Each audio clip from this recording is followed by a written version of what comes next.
ఎల్జేసీ TV news కు స్వాగతం. తిరుపతిలో ఈ రోజు మహారాష్ట్ర ముఖ్యమంత్రి టీటీడీ దర్శనంకి వెళ్లారు. అయితే ఆంధ్రప్రదేశ్, గోవా సీఎంలు ఈ కార్యక్రమంలో పాల్గొనేందుకు వెళ్లాల్సిన అవసరం ఏమిటి? మహారాష్ట్ర సీఎం కి ఆంధ్రప్రదేశ్ లో శానిటేషన్ కాంట్రాక్ట్ కావాలి కాబట్టి ఆయన రాష్ట్రానికి వచ్చాడు. ఆయనతో మాట్లాడేందుకు ఏపీ ముఖ్యమంత్రి వెళ్తున్నారు. దేశంలో బీజేపీ స్థాయి పడిపోయింది. ప్రధాని మోడీ విదేశీ పర్యటనలు చేస్తూ చిన్న నాయకులకు కలుస్తున్నారు. గతంలో అమెరికా పర్యటనకు వెళ్ళినప్పుడు అధ్యక్షుడిని కలిసి ఎందుకు కూడా మోడీకి అవకాశం ఇవ్వలేదు. ఇప్పుడు ట్రంప్ అవకాశం ఇవ్వడంతో వెళ్ళాడు. తన స్వార్థం కోసం కేసుల నుండి బయటపడేందుకు మోడీ అమెరికాలో ట్రంప్ ని కలిశాడు. భారతదేశం కోసం కాదు. కుంభమేళలో వందలు కాదు వేల మంది చనిపోయారు. వారిని ఎక్కడ కాల్చేశారు? బీజేపీ 11 ఏళ్లలో ఏమి సాధించారు అంటే ఆదాని, అంబానీల ఆర్థిక లాభం కోసం మాత్రమే. ఈవీఎంల మూలంగానే బీజేపీ గెలుస్తుంది. సుప్రీంకోర్టులో ఈవీఎంల జడ్జిమెంట్ కోసం కూడా 500 కోట్ల లావాదేవీలు జరిగాయి. భారతదేశం ప్రజాస్వామ్యం నాశనం అవుతుంది. ఆంధ్రప్రదేశ్ లో పాలన ఎటుపోతుంది. మహిళలకు భద్రత కరువు అవుతుంది. రాష్ట్రంలో అన్ని శాఖలు నిర్వీర్యమయ్యాయి. మిర్చి, టమాటా, వరి రైతులు ఆత్మహత్యలు చేసుకుంటున్నారు.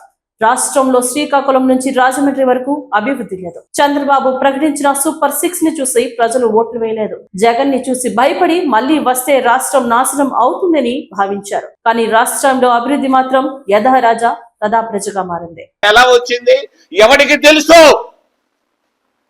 ఈ విధంగా భారతదేశ ప్రజాస్వామ్యం నాశనం అయిపోతా ఉందని తెలియజేస్తూ ఆంధ్రప్రదేశ్ రాష్ట్రం ఏంది? ఆంధ్రప్రదేశ్ రాష్ట్రం రాత్రి ఏం జరిగింది? అనంతపూర్లో సెంట్రల్ యూనివర్సిటీలో విద్యార్థినులు ఆడ అమ్మాయిలు, చదువుకుంటున్నట్టు అమ్మాయిలు బాత్రూమ్కి పోతే ఫోటోలు తీస్తున్నారు. అర్ధరాత్రి పూట నిచ్చెనేసుకొని. ఏమవుతా ఉంది ఆంధ్రప్రదేశ్ రాష్ట్రం? నేను అడుగుతున్నా. మా ఊరబ్బాయి చంద్రబాబు నాయుడిని నాకు 50 సంవత్సరాలుగా తెలుసు. అనంతపూర్లో అర్ధరాత్రి అమ్మాయిలు పోతే, బాత్రూమ్ పోతే ఫోటోలు తీసేదేంద్రా బాబు? చంద్రబాబు ఎక్కడున్నావు? ఏది నీ పరిపాలన? ఏం చేస్తున్నావయ్యా? ఎందుకయ్యా ఈరోజు తిరుపతికి వెళ్తున్నావు? ఒక ఏదో కాంట్రాక్ట్ ఇచ్చేదానికి, ఏదో కాంట్రాక్ట్ తీసుకునేదానికి ఒక మహారాష్ట్ర ముఖ్యమంత్రి రావాలనా? ఏమవుతుందా భారతదేశం, ఆంధ్రప్రదేశ్ రాష్ట్రం? వైద్య శాఖ ఎవరో చెప్పారు, నాకు ఇష్టం లేకపోయినా చెప్తాను. సూది లేదు, దూది లేదంటాడు. ఏమవుతా ఉంది? కరోనా లాంటి జబ్బు వస్తా ఉంది. ఏం చేస్తుంది ఆరోగ్య శాఖ? ఏం చర్యలు తీసుకుంటా ఉంది? బడ్జెట్ లో ఏం చేస్తున్నారు మీరు? మరి వెనుకబడిన ప్రాంతాలు, రెండవది రైతుల సమస్యలు భయంకరంగా ఉన్నాయి.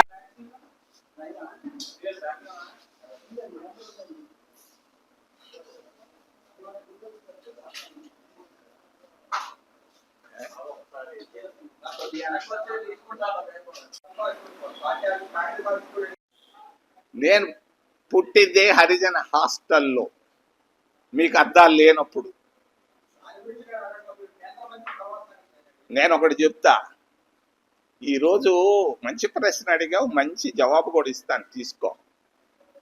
మరి ఎస్సీలు ఒకప్పుడు హరిజనులుగా ఉండేవాళ్ళు.